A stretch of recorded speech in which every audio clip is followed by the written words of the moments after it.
Ito po ang Smart 6 Feet 1 Head B ng CPD2 sa ulo. Ito po ang printer head. Ito naman po ang capping. Head clean.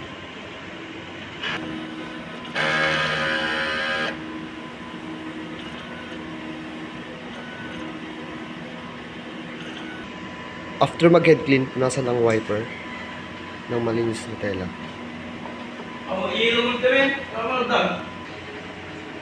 Nozzle check.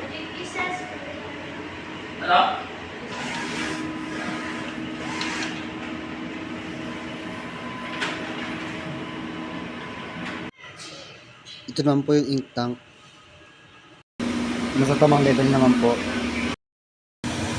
Ito naman po yung AVR. Ito naman po yung waste tank. Nabag na po siya last week. Ito naman po yung ICC profile. Last week nakapag-run kami ng 88 meters.